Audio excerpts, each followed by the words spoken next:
it. Okay, Bubbleverse 7, the proposition. And this chapter beta read by Lady Columbine of Mistle Dotting Serene. It's good to see you again. They were in civvies, so there was no saluting required, but Serena traded non-military escort. It's okay. I've got him now. And fell into step alongside her old comrade. Sadok looked good inside the protective heat suit. His color was healthy, and he waved his tentacles with cheerful energy. It's amazing to see you too, Sadok. How was home? Still rolling along. He slipped her the bubbler equivalent of an amused sidelong glance. I saw more plushies of you getting around while I was there. I suspect you might be asked to sign a few next time you visit. How's Thwicker? He had to know his daughter was fine, of course. Serena would have sent urgent messages via every available method up to and including emergency couriers if she wasn't. But he didn't know the details. This was going to be an interesting conversation. Oh, she's doing well. Making new friends. Getting into group activities. She's got good marks in all her classes. And she's absolutely from cryogenic sciences. His tone was dry. I would be astonished if she wasn't. The Academy of Science back on Fazzy Reap just finished construction of their Earth wing, where they're keeping the samples she's sending back, along with her notes. She's opened up a whole new field of study for them, pyrogenic biology. Just as she thought, he missed her sideways reference to group activities, which meant she'd get to see his face when he found out firsthand. This was going to be fun. I'd say, that's cool, but you'd only make a joke out of it. So I'm just going to say, that's excellent for her. He responded with a tentacle flip that was the bubbler eye roll equivalent. Spoil sport. Her mother's very proud of her, though still worried, of course. You haven't had any trouble with idiot bigots. And they reached the car waiting outside, and she opened the door for him. He scrambled inside while she went around to the other side. Once she was in and settled, the driver started off. She'd already told him where they were going. No big odds. Though there's been one or two amusing incidents, she assured him. We're vetting the kids pretty closely. I see her when I can, and we talk a lot. She says she's glad the guards are around, but that I remind her of the times I visited when she was growing up. She calls me her Earth Mom. She could feel the catch in her throat when she said this. He put a tentacle out and squeezed her shoulder. Thank you for being there for her. It means a lot to me. Her mother said to thank you as well. He paused. Amusing incidents? Relieved to get on to a less emotional topic, Serena cleared her throat. Yeah. One of the little doofuses tried to give her the nickname Hentai. Probably thought she wouldn't have been briefed on what it meant. Sadok, whom Serena knew for a fact, had been briefed on that term, plus dozens of other similarly sensitive ones, twitched his tentacles in amusement. Okay, I'm listening. What happened then? Serena grinned. She went straight up to him and asked him what it meant and why it was funny. Gave him her best innocent expression. You know the one where frozen helium wouldn't melt in her mouth. Facepalming wasn't a regular gesture on Fazirik, but Saduk put a tentacle across his eyes anyway. Oh, progenitors. How badly did he crash and burn? Apparently, he got laughed out of the classroom. Serena's grin became a snort of amusement. She just kept asking, but why? And he got redder and redder until he couldn't take it anymore and ran for it. Saduk laughed out loud.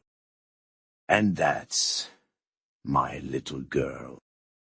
Well, it's good to hear that she's holding her own. Making new friends, you said? Oh yeah. You know what chess is. He angled two tentacles in a querying manner. I've heard of it. Can she play it now? Serena leaned back in her seat. Play and win. A few of the kids introduced her to it, and now she's a regular member in the... It appears she has a talent. Good, good. Sadok looked up as the car pulled in through the gates of the school. Do you know where she is now? Would I be disturbing anything if I went and saw her? Oh, no. She'd love to see you. Serena frowned, the overall reason for Sadok's visit coming back to her. And then we can ask if she's okay with that other thing. He gave her a mildly dirty look. Thank you for reminding me. I was trying not to think about it. Hey, what are friends for? The car crunched to a halt in the parking lot, and Serena undid her seatbelt, then addressed the driver. I'll give you a call when we need you. Ma'am. He nodded in acknowledgement. They got out of the car and Serena started off, Saduk perambulating beside her. She spotted one of the discreet guards patrolling the campus and saw him make a call over the radio. They were clearly on the ball. Now that both Saduk and Thwicka were in the same location, they would be on high alert. The perimeter would be pushed out, and any even mildly suspicious incidents would be investigated to a fare thee well. Isn't that a swimming pool? Asked Saduk, as they neared their destination. Serena knew it still amused him to refer to water as liquid magma, though he didn't recoil from its presence as others might. About a dozen of the college kids were splashing around in the water, having fun and blowing off steam. Yeah, it is, she agreed, trying not to let the lurking grin spoil the joke. He looked up at her suspiciously. So where's Thwicka? She nodded to where the noise and frivolity was going on. In the pool. He did the bubbler equivalent of a double blink. In the pool. Submerged in water. Dictates submortal. Didi. Yeah. She enjoys it. Serena led the way closer. The latest iteration of her heat suit is so efficient that being underwater actually improves heat transfer away. Also, she's a good swimmer.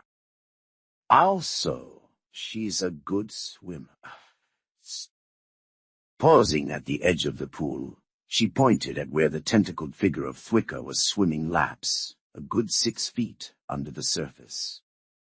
And of course, she doesn't need air. He stared for a moment, then twisted his tentacles in bemusement.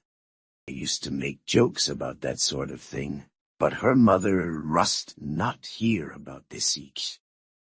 Otherwise, she will spontaneously develop the ability to reach across space-time with her tentacles and smack me into the nearest sun.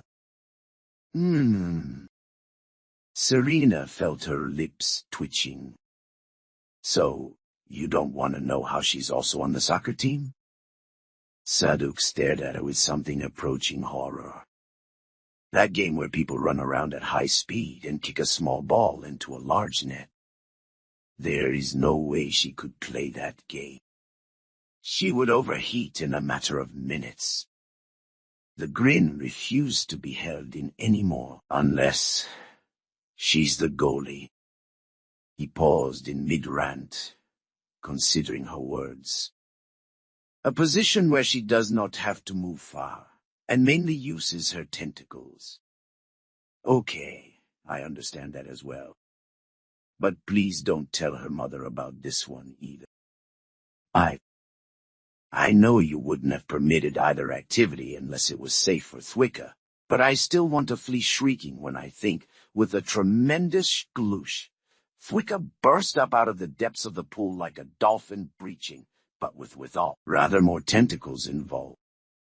Water went everywhere, splashing all over Serena and Saduk, as she wrapped every available limb around her father in the most comprehensive glomp Serena had ever seen.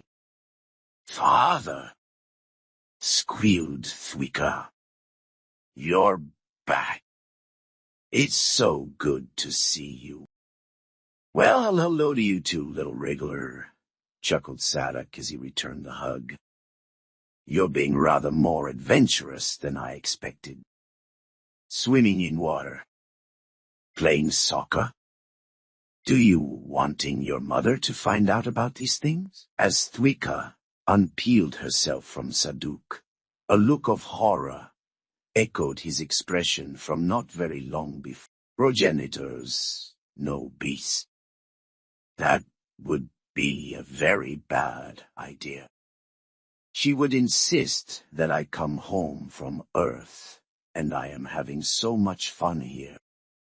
Shades of every teenager, everywhere." Serena hugged Thwicka, seeing how her clothing was wet.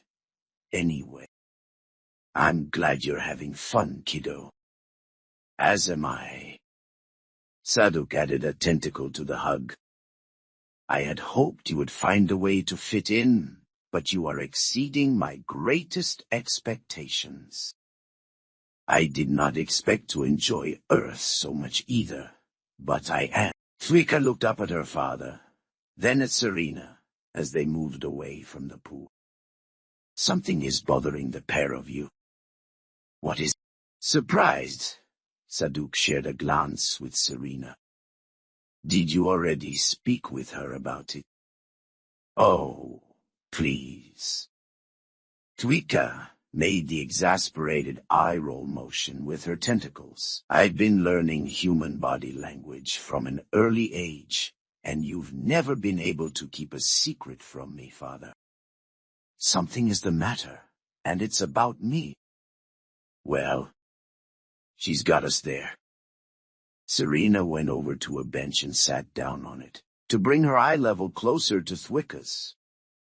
"Okay, you remember the Tanarak?" "Yes. They tried to kill you and father when you visited Fazirit, the first time in person." Thwicka struck an adorably fierce pose. "Are they back?" "Well, yes and no." Saduk took up the thread. "After Serena melted the last raiding party, the Commander Prime Ultra kept his head down for a little while, but then started making noises about how Earth had disrespected the glorious Tanarak race and needed to be put in its place. This turned out to be an unpopular view, and there was a regime change shortly afterward. The commander's final words were apparently, 'How dare you point a heat gun at me?' or something of that sort. Thwicka was wide-eyed by this point. They killed him. I suspect it was more a matter of self-preservation by that point," Serena noted dryly. "He would have led them into a war of annihilation for the Tanarak. So anyway, they got rid of him and put a new guy in charge. This one wants very much to be an ally of Earth, because he doesn't want to be our enemy. Fazurep is our ally, so he's making peaceful overtures to you guys, which is pretty funny, because Tanarak aren't really good at diplomacy. So it's basically, Wei will be your friend. Here's 1,000 tons of resources we think you might need. Take it now. Her rendition got a startled giggle from Thwika. Yes, that does sound like the Tanarak. But what has this to do with me? Saduk gestured eloquently with his tentacles. I don't know if you've studied much of human history, but there was a time when opposing ruling families left younger children to grow up among their enemies, more or less as a hostage situation to keep both sides honest. The new Tanarak, equal above all, seems to have gotten the notion this is what Earth is doing with Fazuri, and that you are being held hostage by humans against our good behavior. But that is ludicrous, protested Twika. I chose to come here. It is nice. I have friends. Serena shrugged. We're talking about the Tanarak here. I'm not entirely certain any of that statement would make sense to them. So, anyway, the equal above all has suggested that the Tanarak also send a child to Earth, to this school. He seems to think that sending his own male child will give Tanarak a higher status with Earth than a mere astrogator's offspring. His words, not mine. The higher-ups are considering it, but you get the final decision. It's your safety and your peace of mind we're talking about here. Thwika was considering it. Serena could see. Her neural web was lighting up like a miniature thunderstorm beneath her translucent skin, within the transparent sections of the heat suit. After a few minutes, the young bubbler looked up at her father. If I said no, would the child not be allowed to come? Not to this school, and probably not to this area of Earth, Saduk assured her. There are people who want to study them too, so the child would very likely be allowed to make the trip to Earth itself. But if you didn't want anything to do with him, he would be kept well away from you. Which, just saying, would be totally understandable, Serena added. The Tanarak have given you guys plenty of trouble in the past. You're allowed to not want anything to do with them. Thwika tilted her tentacles speculatively. I say yes. Let the Tanarak child come here, to this school. Serena raised her eyebrows. You're sure about this? Yes. Thwika made a gesture of certitude.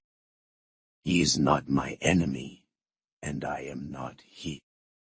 If they truly want peace, I will give them their chance.